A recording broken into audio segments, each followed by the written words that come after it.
사랑하는 가족을 잃었다고 믿는 순간 운명은 또 다른 기적을 준비하고 있었습니다.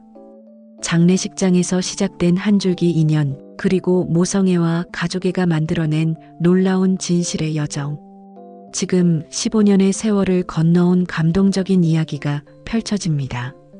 이야기가 마음에 와닿으셨다면 구독과 좋아요, 알림 설정으로 함께 해주세요. 여러분의 작은 관심이 더 많은 감동 이야기를 전하는 큰 힘이 됩니다. 부산 남구의 한 장례식장에 검은 상복을 입은 조문객들이 하나둘 모여들었습니다. 4월의 차가운 비가 유리창을 두드렸고 실내에는 국화꽃 향이 무겁게 감돌았어요. 이선미는 남편 박정우의 영정사진 앞에 앉아 멍한 눈으로 조문객들을 맞이했습니다. 삼가 조의를 표합니다. 고인께서 좋은 곳에 가셨을 겁니다.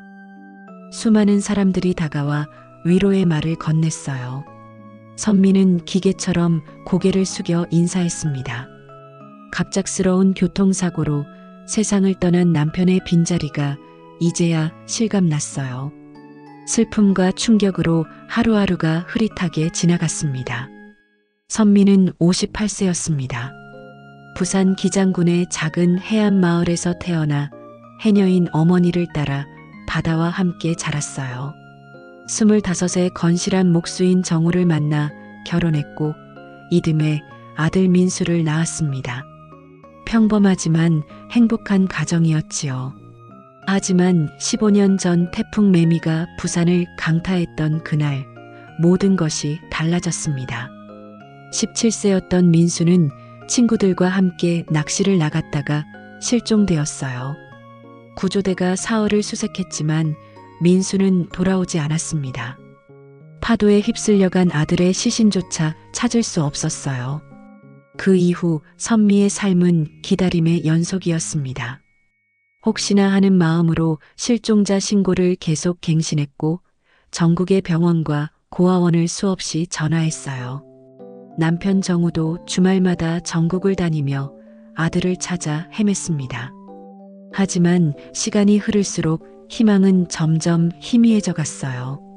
장례식이 거의 끝나갈 무렵 장례식장 입구에서 소란스러운 기운이 느껴졌습니다. 뒤늦게 도착한 한 무리의 사람들이 들어섰어요. 검은 정장을 차려입은 그들 사이에서 리더로 보이는 남성이 선미의 시선을 사로잡았습니다. 그는 다른 이들과 달리 당당하게 걸어왔어요. 고급스러운 수트에 단정히 빗어넘긴 머리카락, 그리고 굳게 담은 입술. 키가 크고 어깨가 넓은 체격에서 성공한 사업가의 풍모가 느껴졌습니다. 그런데 선미의 시선은 그의 왼쪽 손목에 고정되었어요. 정장 소매 사이로 살짝 보이는 초승달 모양의 흉터였습니다. 숨이 멎는 듯했어요. 그것은 15년 전 실종된 아들 민수만의 독특한 표식이었습니다. 민수가 7살이었을 때의 일이었어요.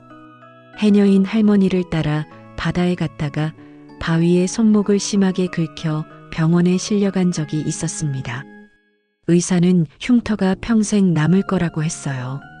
어린 민수는 울면서 말했지요.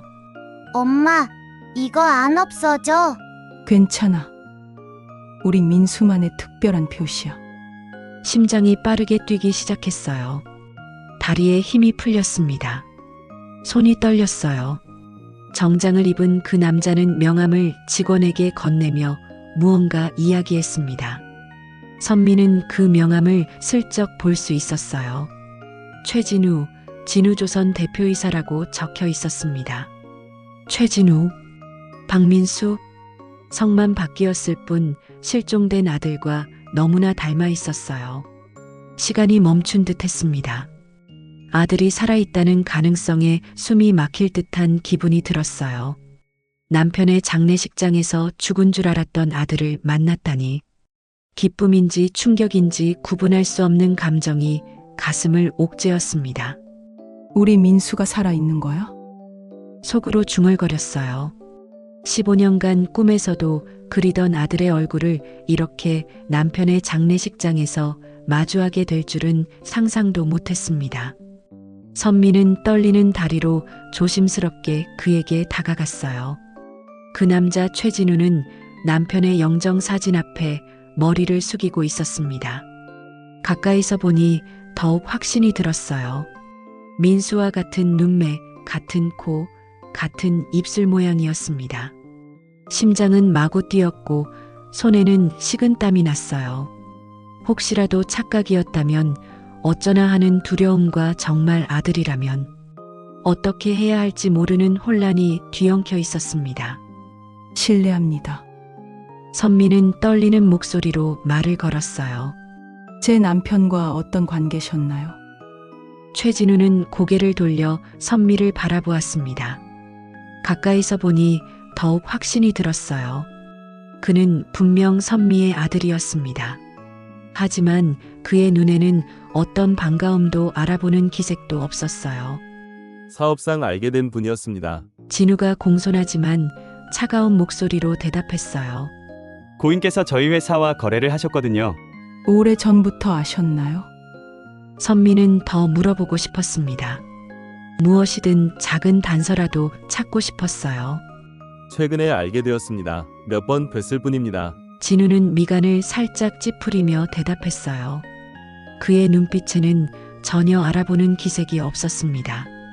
어쩌면 선미가 정말 착각하고 있는 것일까요? 하지만 왼쪽 손목의 초승달 흉터는 착각일 리 없었어요.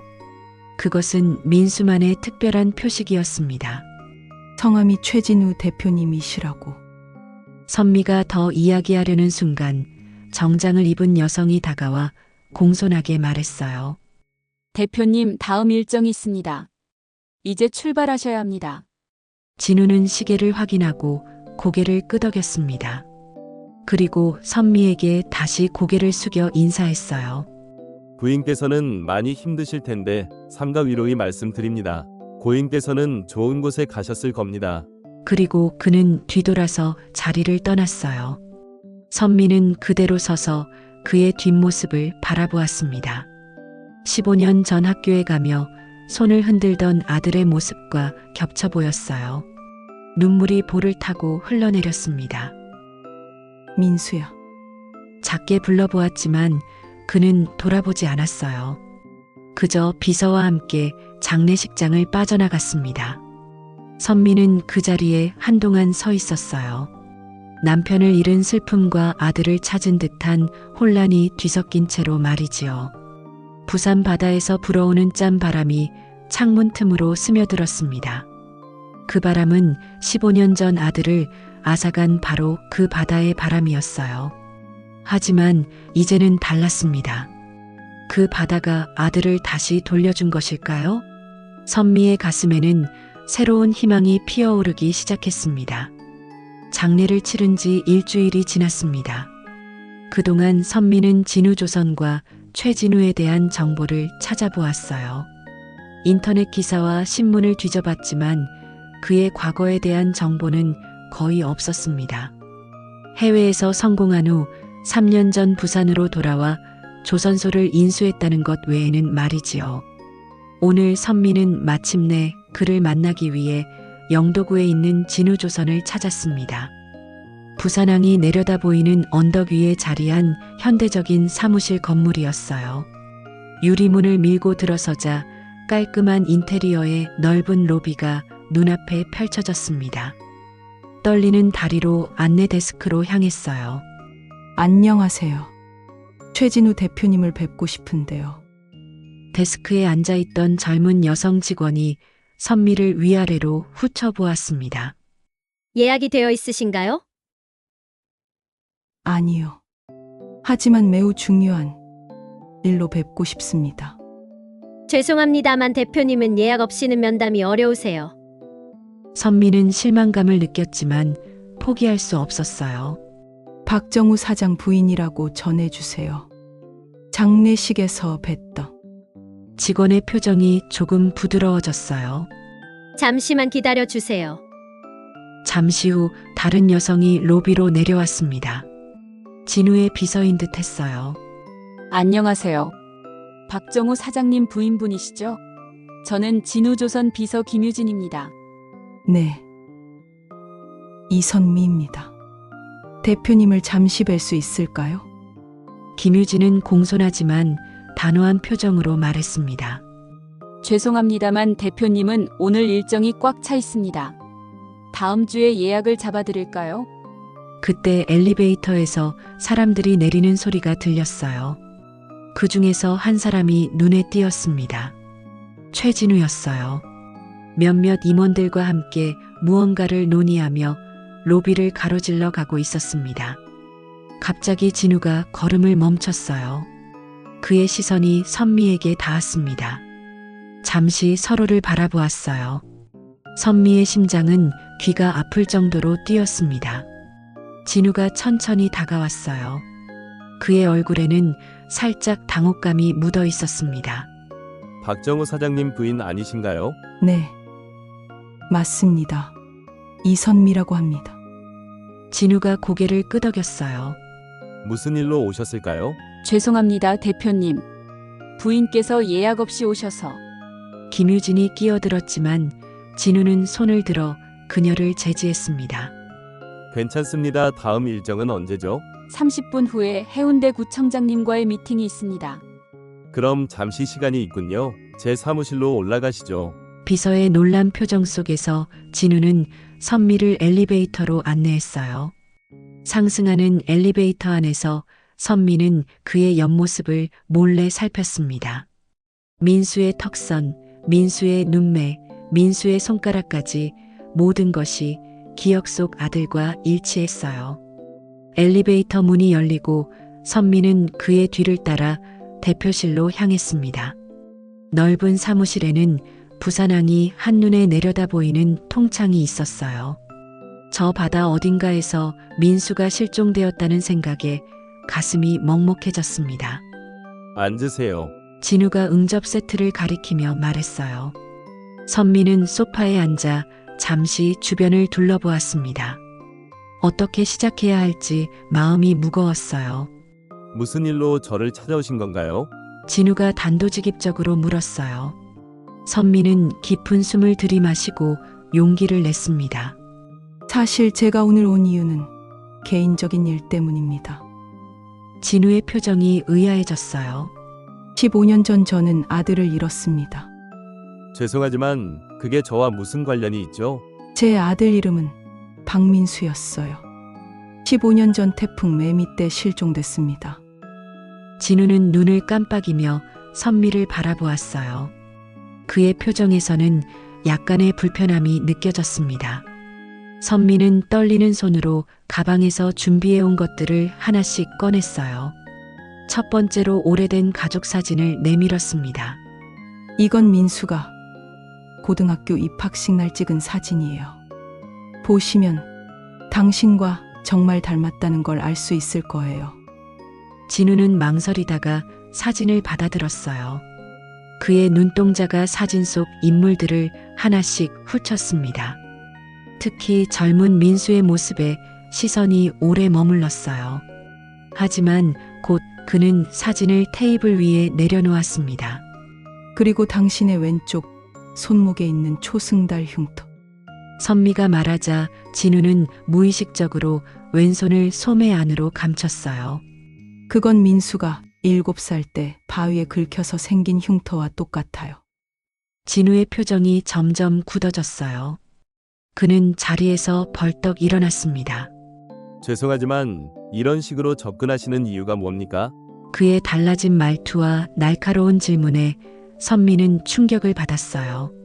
제 재산을 노리시는 건 아니죠? 아니에요. 저는 그런 사람이 아니에요. 선미의 목소리가 떨렸어요.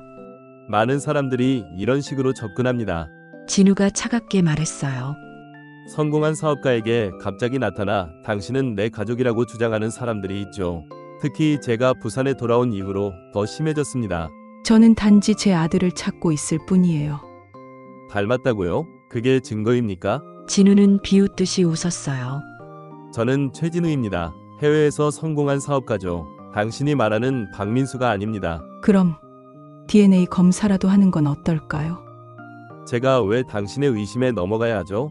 당신의 자식이 아닌데 왜 DNA 검사를 해야 하는지 이해가 안 됩니다. 진우는 창가로 걸어가 부산항을 내려다보았어요. 잠시 침묵이 흘렀습니다. 그가 다시 말을 이었어요. 당신의 아들을 잃은 슬픔은 이해합니다. 하지만 저를 그 아들로 착각하시는 것 같네요. 선미는 절망감에 가슴이 무너졌어요. 하지만 포기할 수 없었습니다. 저는 확신해요. 당신이 제 아들이라는 걸. 확신이요? 진우가 돌아서서 선미를 똑바로 바라보았어요. 어머니라는 분이 15년 동안 제 존재도 모르고 계시다가 갑자기 나타나서 확신한다고요? 그의 말에 선미는 할 말을 잃었어요. 아들이 맞다면 왜 15년 동안 연락 한 번 없었냐는 뜻이었습니다. 민수야. 선미가 작게 중얼거렸어요. 제 이름은 최진우입니다. 박민수가 아니에요. 진우는 시계를 보며 말했어요. 시간이 됐습니다. 이제 가셔야겠어요. 선미는 천천히 자리에서 일어났어요. 다리가 후들거렸습니다. 마지막으로 한 가지만 물어봐도 될까요? 진우가 짧게 고개를 끄덕였어요. 가족은 있으세요? 네, 아내와 5살 딸이 있습니다. 딸이 건강한가요? 민수가 어릴 때 잔병 치레가 많아 민수 딸도 그런지 확인차 질문을 했어요. 큰 병이 있는 줄 꿈에도 모르고. 진우의 얼굴이 갑자기 어두워졌어요. 그는 잠시 입을 다물었다가 마치 무언가를 결심한 듯 말했습니다. 딸은 지금 많이 아픕니다. 신장병으로 수술이 필요한 상태예요. 선미의 가슴이 쿵 내려앉았어요. 손녀가 아프다니. 어떤 병인가요? 선천성 신부전입니다. 가족 신장 이식이 가장 좋다고 하는데 진우의 목소리가 흔들렸어요. 하지만 저희 부부로는 안 된다고 합니다. 아내는 혈액형이 맞지 않고 제 신장에도 문제가 있어서. 선미는 순간 모든 것을 이해했어요. 왜 진우가 그렇게 경계하는지, 왜 낯선 사람을 믿으려 하지 않는지. 제가 검사를 받아볼 수 있을까요? 진우는 깜짝 놀란 표정으로 선미를 바라보았어요.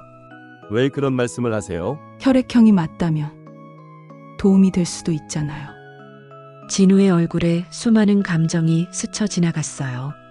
의심, 희망, 혼란, 경계심이 뒤섞여 있었습니다. 왜 그렇게까지 하시려는 겁니까? 저에게 뭔가를 바라시는 건가요? 아니에요. 그저 아픈 아이를 돕고 싶어서예요. 진우는 자리에서 일어나 창가로 걸어갔어요. 그는 오랫동안 부산항을 내려다보며 침묵했습니다. 그의 어깨가 무겁게 처져 있었어요. 저는 여전히 당신을 믿을 수 없습니다. 그가 마침내 입을 열었어요. 하지만 딸을 위해서라면. 진우는 천천히 선미를 향해 돌아섰어요. 그의 눈빛은 여전히 날카로웠지만 그 속에 작은 희망이 엿보였습니다. 선미는 그 순간을 놓치지 않았어요. 비록 아들이 자신을 믿지 않아도 손녀를 통해서라도 다시 연결될 수 있다는 희망이 가슴에 피어올랐습니다. 진우조선을 나온 선미는 발걸음이 무거웠습니다. 아들로 믿었던 최진우에게 거부당한 충격이 아직 가시지 않았어요. 하지만 손녀 소희가 아프다는 말이 자꾸 마음에 걸렸습니다. 집으로 돌아온 선미는 컴퓨터 앞에 앉았어요. 선천성 신부전에 대해 검색해보니 복잡한 의학 용어들이 나열되어 있었습니다. 가족 간 신장 이식이 가장 적합하다는 내용도 있었어요. 며칠 후 선미는 부산대학교 병원을 찾았습니다. 신장내과 김 교수를 만나 상황을 설명했어요. 아이가 선천성 신장병이라고 하시던데 제가 기증자가 될 수 있을까요? 김 교수는 선미를 자세히 살펴보았습니다. 연세가 어떻게 되세요? 58세입니다. 가족 관계는요? 선미는 잠시 망설였어요. 할머니입니다. 김 교수가 고개를 끄덕였어요. 우선 기본 검사부터 받아보셔야 합니다. 혈액형, 신장 기능, 전반적인 건강 상태를 확인해야 하거든요. 검사는 이틀에 걸쳐 진행되었습니다. 혈액 검사, 신장 기능 검사, 신장 초음파, CT 촬영까지 선미는 모든 검사에 성실히 임했어요. 결과가 나오기까지 일주일이 걸렸습니다. 김 교수가 선미를 다시 불러들였어요. 검사 결과가 나왔습니다. 김 교수의 표정이 심각했어요. 혈액형은 B형이시군요. 우선 이 부분은 맞습니다. 다행이네요. 하지만 문제가 있습니다. 선미의 가슴이 쿵 내려앉았어요. 신장에 부정맥이 있으시고 연세를 고려하면 이식 수술이 상당히 위험합니다. 얼마나 위험한가요? 정확한 수치를 말씀드리기는 어렵지만 일반인보다 합병증 위험이 3~4배 높습니다. 최악의 경우 김 교수가 말을 잇지 못했어요. 죽을 수도 있다는 말씀이시죠. 그 가능성을 배제할 수 없습니다. 선미는 깊은 숨을 내쉬었어요. 하지만 포기할 수는 없었습니다. 그래도 가능성은 있는 거죠? 왜 그렇게까지 하시려는 겁니까? 손녀분이라고 하셨지만 김 교수가 의아한 표정을 지었어요. 선미는 진실을 말할 수 없었습니다. 아직 친자 관계가 확인되지 않았으니까요. 제가 할 수 있는 일이라면 뭐든 하고 싶어요. 김 교수는 고개를 저었어요. 가족이라고 해도 이런 위험을 감수할 필요는 없습니다. 다른 기증자를 찾는 것이 좋겠어요. 선미는 병원을 나서며 절망감에 빠졌어요. 검사 결과를 최진우에게 전하고 싶었지만 방법이 없었습니다. 그는 선미를 믿지 않았고 연락처도 없었어요. 며칠 후 선미는 용기를 내어 다시 진우조선을 찾았습니다. 이번에는 김유진 비서가 더욱 차가운 반응을 보였어요. 죄송합니다만 대표님께서 면담을 거절하셨습니다. 제가 검사를 받았다고 전해주세요. 혈액형이 맞는다고요. 그런 말씀은 전해드릴 수 없습니다. 선미는 로비에서 하루 종일 기다렸지만 진우는 나타나지 않았어요. 결국 보안 요원이 나와서 선미를 내보냈습니다. 집에 돌아온 선미는 남편의 사진 앞에 앉았어요. 여보, 어떻게 해야 할까요? 우리 아들을 찾았는데 믿어주지 않아요. 손녀는 아픈데 도울 방법이 없어요. 눈물이 흘러내렸습니다. 15년 동안 아들을 찾아 헤맸는데 이렇게 가까이 있으면서도 손을 뻗을 수 없다니. 그때 현관벨이 울렸어요. 문을 열어보니 낯선 중년 남성이 서 있었습니다. 이선미 씨 맞으시죠? 저는 사설탐정 이동하입니다. 사설탐정이요? 최진우 씨가 의뢰했습니다. 당신에 대해 조사해달라고 하시더군요. 선미의 가슴이 뛰기 시작했어요. 진우가 자신을 조사한다는 것은 관심이 있다는 뜻이 아닐까요? 어떤 조사를 하신 건가요? 신원 확인, 재정 상태, 그리고 실종된 아들에 대한 이야기가 사실인지 확인하는 거였습니다. 이동하는 두꺼운 서류철을 꺼냈어요. 조사 결과 모든 것이 사실이었습니다. 15년 전 태풍 매미 당시 박민수 군이 실종된 것도 맞고 그동안 꾸준히 수색 신고를 갱신하신 것도 확인했습니다. 선미의 눈에서 눈물이 났어요. 그럼 진우가 최진우 씨가 믿어줄까요? 잘은 모르겠습니다. 하지만 한 가지 더 말씀드릴 게 있습니다. 이동아가 조심스럽게 말했어요. 최진우 씨의 딸이 정말 위험한 상태라고 합니다. 이번 주 안에 수술을 받지 못하면 말을 잇지 못했어요. 선미는 즉시 결심했습니다. 제가 직접 가겠어요. 하지만 출입을 금지당하셨다고 들었는데요. 다른 방법을 찾아야죠. 그날 저녁 선미는 진우조선 주차장에서 기다렸어요. 퇴근하는 진우를 만나기 위해서였습니다. 늦은 밤이 되어서야 진우가 나타났어요. 선미는 그의 앞을 가로막았습니다. 진우야. 진우는 깜짝 놀라며 뒤로 물러섰어요. 당신이 또 왜 여기에? 내가 검사를 받았어. 선미는 떨리는 목소리로 말했어요. 혈액형이 맞아. 소희를 도울 수 있어. 진우의 표정이 변했어요. 제발 그만하세요. 이런 식으로 접근하시면 진우야. 엄마야. 나 기억 안 나니? 선미는 더 이상 참을 수 없었어요. 15년간 쌓인 그리움이 터져 나왔습니다. 7살 때 바위에 손목 다쳐서 울었잖아. 엄마가 특별한 표시라고 했잖아. 진우는 무의식적으로 왼쪽 손목을 만졌어요. 태풍 오던 날 친구들하고 낚시 간다고 했잖아.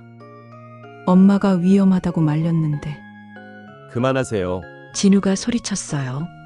하지만 그의 눈에는 흔들림이 있었습니다. 저는 최진우예요. 당신의 아들이 아니라고요. DNA 검사를 해보자. 선미가 간절히 말했어요. 내 머리카락이든 뭐든 가져가. 확인해봐. 진우는 잠시 말없이 선미를 바라보았어요. 그의 가슴 속에서 무언가가 요동치고 있었습니다. 낯설지만 따뜻한 감정이었어요. 만약 진우가 조심스럽게 입을 열었어요. 만약 당신 말이 맞다면 왜 15년 동안 저를 찾지 못했습니까? 찾았어. 온 세상을 다 뒤져서 찾았어. 선미의 목소리가 떨렸어요.